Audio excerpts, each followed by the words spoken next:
Let's talk Tanya for the 24th of Adar.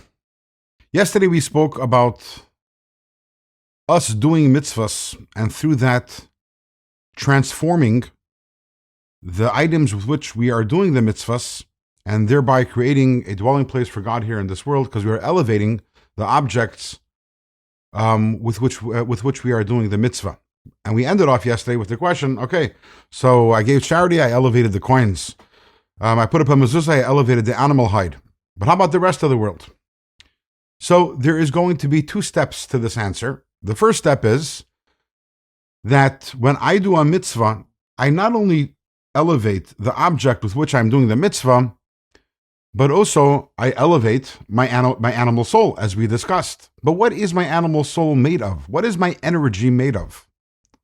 My energy is made up of the food and the drink that I consumed that gave me this energy.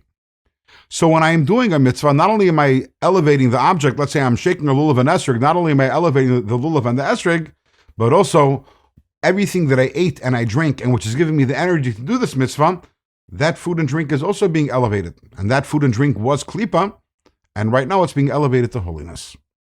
So we've expanded the circle of elevation. It's not only the object I'm doing the mitzvah with, it's also that which I ate and drank beforehand and gave me the energy. But as we still understand, that doesn't finish the answer.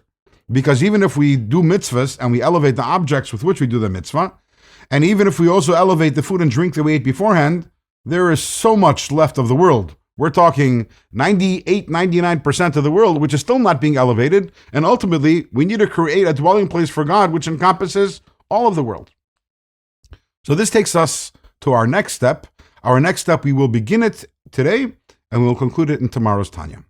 The beginning of the answer is that we need to understand that creating a home for God here in this world is a collective effort which requires all the Jewish people to participate in. Every single one of us has an animal soul, and the animal soul has 613 elements or aspects within it. It's a reflection of our body. Our body also has 248 limbs and 365 sinews, and the animal soul correspondingly has 613 spiritual aspects to it. And every single time that we do a mitzvah, we are elevating one of the aspects of our animal soul.